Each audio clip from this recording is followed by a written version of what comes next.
दोस्तों, एक बार देवी सरस्वती ब्रह्मदेव के पास आकर उनसे पूछने लगती हैं, हे स्वामी, आपने इस सृष्टि की रचना की है। आपने अपने मन से तथा शरीर के पृथक पृथक अंगों से अनेक ऋषि मुनियों को प्रकट किया है तथा अनेक सुंदर सुंदर अप्सराओं, गंधर्व तथा देवताओं को भी प्रकट किया है।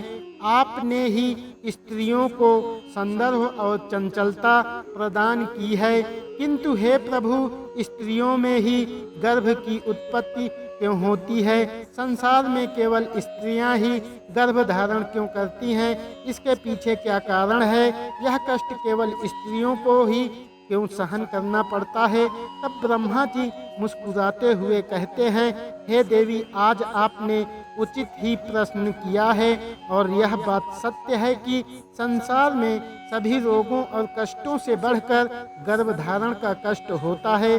गर्भधारण करने में स्त्रियों को अत्यधिक पीड़ा होती है। इस विषय में मैं आपको एक प्राचीन रहस्य सुनाता हूँ, जिसे आप ध्यान से पूरा सुनिए। जो भी स्त्री इस कथा का श्रवण करती है, उसे अत्यंत गुणवान तथा रूपवान पुत्र की प्राप्ति होती है। देवी सरस्वती कहती हैं, हे प्रभु, मैं इस कथा को ध्यान पूर्वक सुनूंगी, कृपया आप इस कथा को मुझसे कहिए। फिर ब्रह्मा जी कहते हैं, हे देवी, पुलत्स्य का जन्म मेरे कान से हुआ था। पुलत्स्य मेरे मानस पुत्रों में से एक है। मैंने उसे अनेक प्रकार की विद्याएं प्रदान की तथा उसके प्रकट होने का उद्देश्य उसे समझाया। फिर मैंने उसे संसार के कल्याण के लिए तपस्या करने का उत्तम कार्य सौंप दिया। मेरी ही आज्ञा से सतयुग में महर्षि पुलत्स्य सुमेरु पर्वत के उच्च बिंदु पर तपस्या करने के लिए चला गया। वहां पर आश्रम का निर्माण करके पुलत्स्य घोर तपस्या करने लगे। उसी समय अनेक गंधर्व, देवता, दानव तथा अप्सराएं उस स्थान पर विचरण करने के लिए आया करते थे। उन सभी की दृष्टि पुलत्स्य पर पड़ी तो वे सभी उनकी चेष्टा करने लगे। उन्होंने पुलत्स्य की तपस्या में अनेक बार विघ्न उत्पन्न करने का प्रयास किया।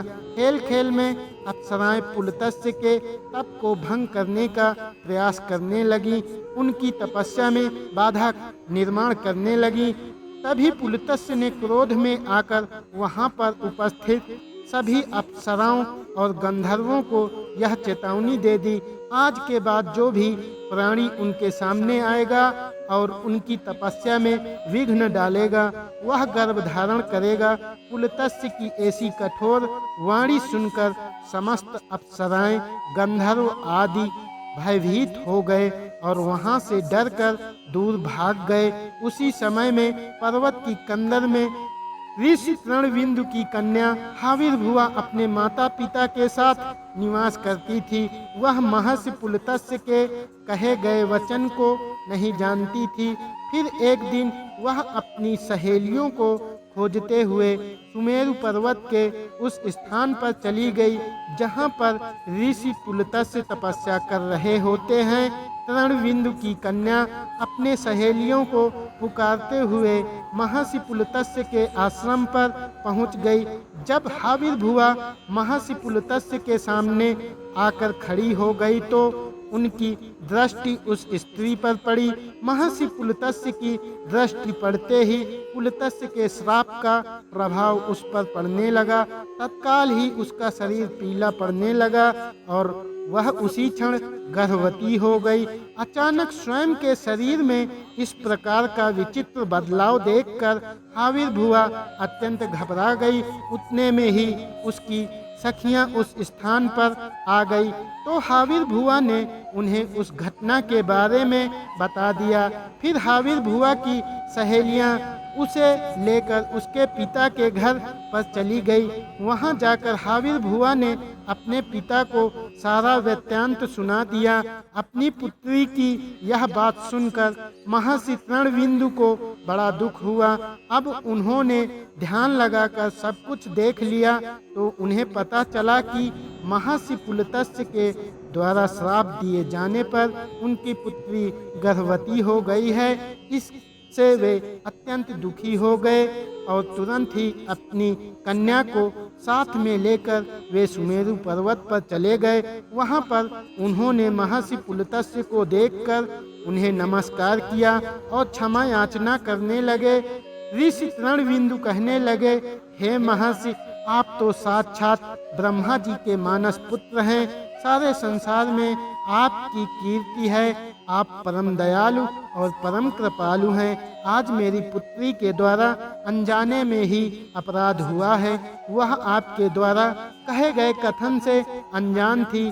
आप ही के श्राप के कारण आज मेरी पुत्री गर्भवती हो गई है। यह संसार की पहली स्त्री है जो गर्भवती बनी है। इसलिए हे मुनिवर, अब मेरी पुत्री से कौन विवाह करेगा? इसे तो कलंक लग जाएगा। इसलिए मैं आपसे प्रार्थना करता हूँ कि आप मेरी कन्या को पत्नी के स्वरूप में ग्रहण कीजिए। मेरी कन्या सर्वगुण संपन्न है। उसके मन में किंचित मात्र भी दोष नहीं है। वह अनजाने में ही आपके श्राप को ग्रहण किया है। यह सदैव ही आपकी सेवा में तत्पर रहेगी। इस प्रकार से ऋषि तृणबिंदु ने आदरपूर्वक महर्षि पुलत्स्य से विनती की। तृणबिंदु के आदर सत्कार और स्तुति से महामुनि पुलत्स्य अत्यंत प्रसन्न हुए और हाबिर भुआ को दिए गए श्राप से उन्हें बड़ा दुख हुआ। फिर उन्होंने ऋषि तृणबिंदु को आश्वासन देते हुए कहा, हे मुनिवर, मैं आपकी स्तुति से अत्यंत प्रसन्न हूँ। मेरे ही श्राप के कारण तुम्हारी कन्या गर्भवती हुई है। इसीलिए मैं तुम्हारी कन्या को मेरी पत्नी के रूप में ग्रहण करता हूँ। इसलिए तुम अब चिंता ना करो। इस प्रकार से महर्षि पुलत्स्य ने ऋषि तृणबिंदु की कन्या हाबिर भुआ को पत्नी के रूप में स्वीकार किया। तदनंतर तृणबिंदु की कन्या हाबिर भुआ महर्षि पुलत्स्य के साथ उनके आश्रम पर ही रहने लगी और दिन रात सच्चे हृदय से उनकी सेवा करने लगी। महर्षि पुलत्स्य ने देवी हाबिर भुआ की निस्वार्थ सेवा, पतिव्रता धर्म और भक्ति से अत्यंत प्रसन्न हुए और कहा, हे देवी, मैं तुम्हारी सेवा और भक्ति से अत्यंत प्रसन्न हूँ। इसलिए मैं तुम्हें मेरे ही समान पुत्र की प्राप्ति होने का वरदान देता हूँ। जिस समय तुम मेरे सामने आई थी उस समय मैं वेदों का पाठ कर रहा था और तुमने वेदों का श्रवण भी किया है। इसलिए तुम्हारा पुत्र चारों वेदों में पारंगत होगा और समस्त संसार को वेदों का ज्ञान प्रदान करेगा। तुम्हारा यह पुत्र सारे संसार में विश्वा के नाम से प्रसिद्ध होगा। फिर कुछ समय के उपरांत देवी हाबिर भुआ ने एक अत्यंत गुणवान पुत्र को जन्म दिया। महर्षि पुलत्स्य के कथन अनुसार उस पुत्र का नाम विश्वा रखा गया। विश्वा अपने पिता महर्षि पुलत्स्य के समान ही विद्वान, सत्यवादी और धर्म का पालन करने वाले थे। उनकी ख्याति संपूर्ण विश्व में हुई। उनकी कीर्ति और महानता को देखते हुए महर्षि भारद्वाज ने अपनी पुत्री इडविला का विवाह उनके साथ कर दिया। फिर मुनि विश्वा की पत्नी इडविला के गर्भ से एक पुत्र का जन्म हुआ जिसका नाम वै श्रवण रखा गया। वै श्रवण का ही एक नाम कुबेर है।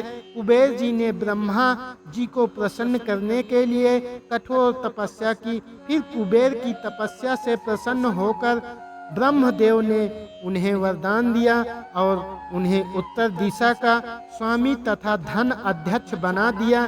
इसके साथ ही मन की गति से चलने वाला पुष्पक विमान कुबेर को भेंट दिया। कुबेर जी धन के स्वामी हैं। गंधमादन पर्वत पर स्थित संपत्ति का चौथा भाग कुबेर जी के ही नियंत्रण में है। कुबेर जी ने उस धन का 16वां भाग मनुष्यों को प्रदान किया। महर्षि विश्वा की दूसरी पत्नी का नाम कैकेयी था। एक बार भगवान शिव ने माता पार्वती के लिए अत्यंत सुंदर महल का निर्माण करवाया था जिसे लंका नाम दिया गया। उस लंका के गृह प्रवेश के समय भगवान शिव ने ऋषि विश्वा को भी निमंत्रण दिया हुआ था। ऋषि विश्वा अपनी पत्नी को लेकर लंका के गृह प्रवेश में गए थे। जब भगवान शिव ने ऋषि विश्वा को दान मांगने के लिए कहा। तब विश्वा की दुष्ट पत्नी कैकेयी ने छल से उन्हें लंका मांगने के लिए विवश कर दिया। और भगवान शिव तो भोलेनाथ हैं, उन्होंने विश्वा को लंका दान में दे दी, जिससे माता लक्ष्मी को अत्यंत क्रोध आ गया और उन्होंने कैकेयी को श्राप देते हुए कहा, आज तुमने मेरे पति से जिस सोने की लंका को मांगा है, एक दिन वही तुम्हारी इस सोने की लंका को जलाकर भस्म कर डालेंगे। जिसके बाद विश्वा ने भगवान शिव द्वारा प्रदान की गई सोने की लंका को अपने पुत्र कुबेर को प्रदान की। बाद में कैकेयी के पुत्र रावण ने कुबेर से वह लंका छीन ली, लेकिन त्रेता युग में भगवान शिव के अवतार हनुमान जी ने उस सोने की लंका को जलाकर भस्म कर डाला। ब्रह्मदेव कहने लगे, हे देवी, इस प्रकार से महर्षि पुलत्स्य के श्राप के कारण संसार की स्त्रियां गर्भवती होती हैं। मैंने संसार की समस्त स्त्रियों को पुरुषों से भी अधिक सहनशील बनाया है। उसमें हर दुख को सहन करने की क्षमता पुरुषों से अधिक है। इसलिए स्त्री की रचना करने में मुझे सबसे अधिक समय लगा। गर्भ धारण करना यह स्त्रियों के लिए श्राप रूपी वरदान ही है। मैंने स्त्रियों के अंदर ममता और प्रेम का भाव डाल दिया, जिससे स्त्रियां अपने बालक का लालन पालन कर सके। इस संसार में स्त्रियों की तुलना किसी से नहीं की जा सकती। स्त्रियां ही इस संसार की आधार हैं, इसलिए इस संसार की सर्वश्रेष्ठ रचना स्त्री को ही कहा गया है। तो दोस्तों, इस प्रकार से महर्षि पुलत्स्य के श्राप के कारण ही संसार की स्त्रियां गर्भवती होती हैं। आपको यह कथा कैसी लगी, कमेंट करके अवश्य बताएं। जानकारी अच्छी लगी हो तो वीडियो को लाइक जरूर करें। कमेंट में हर हर महादेव अवश्य लिखें। साथ ही चैनल को सब्सक्राइब करना ना भूलें। हर हर महादेव।